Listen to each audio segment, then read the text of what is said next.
आज जो हम प्रॉब्लम डिस्कशन करने जा रहे हैं वो जी रिलेवेंट प्रॉब्लम है। बहुत अच्छा फ्लेवर है इस क्वेश्चन के अंदर का। फ्लेवर ये है कि आप यहाँ पे एक मास को देख रहे होंगे, यहाँ पे एक तराजू है, यहाँ पे एक कैपेसिटर लगा हुआ है। बट इस क्वेश्चन का ट्रम्प कार्ड क्या है?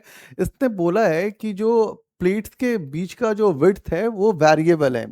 ठीक है। दूसरी बात है कि इस कैपेसिटर को वी वोल्ट से चार्ज करते हैं, इसमें एनर्जी सेटअप करते हैं और मुझे पता करना है एक ऐसा सिचुएशन जहाँ पे आपको देखना होता है कि ये बैलेंस स्टेबल होगा या अनस्टेबल होगा।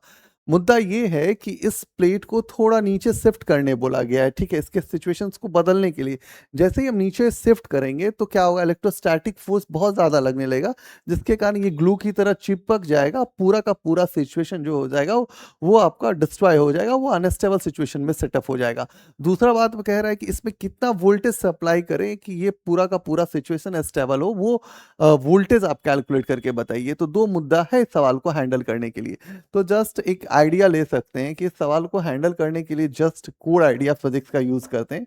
तो मेरे को एक फॉर्मूला जो बहुत फेवरेट है वो पता होता है, F equal to D U by D X. तो डी एक्स की जगह यहाँ पे छोटा सा जो हम शिफ्ट किए वो डी एल के टर्म में लिख रहे हैं। तो एफ इक्वल टू हम इसको लिख सकते हैं D E by L, energy के टर्म में लिखें। तो जस्ट हम इसको जब इस तरह से लिखे हैं तो एफ इक्वल टू एनर्जी को लिखो तो एनर्जी कितना हो जाएगा, एनर्जी हो जाएगा 1/2 epsilon naught A by L और वी स्क्वायर। यहाँ पे माइनस डी और यहाँ पे लिखेंगे डी एल। ठीक है।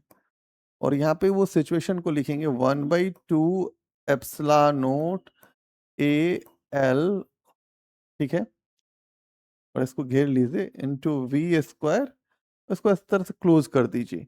तो एफ इक्वल टू यदि आप कैलकुलेट करोगे तो वो हो जाएगा एप्सिलॉन नोट ए 2l स्क्वायर और वी स्क्वायर। डिफरेंशिएट किए हैं, सिंपल है डिफरेंशिएट, सिर्फ एल को ही ब्रेक डाउन करना है। तो ये आ गया तुम्हारा फोर्स। ठीक है। अब ये जो फोर्स हो गया तो आप देखो फोर्स जो है वो इनवर्सली प्रोपोर्शनल टू क्या हो गया, एल स्क्वायर हो गया।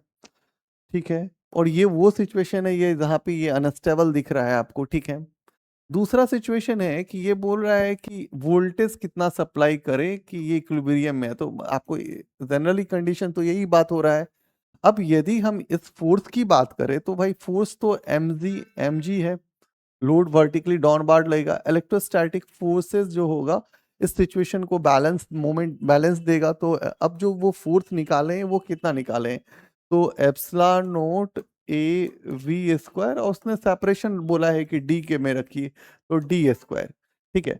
तो अब ये हो जाएगा mg into 2d square divide में क्या हो जाएगा, epsilon naught A equal to V square.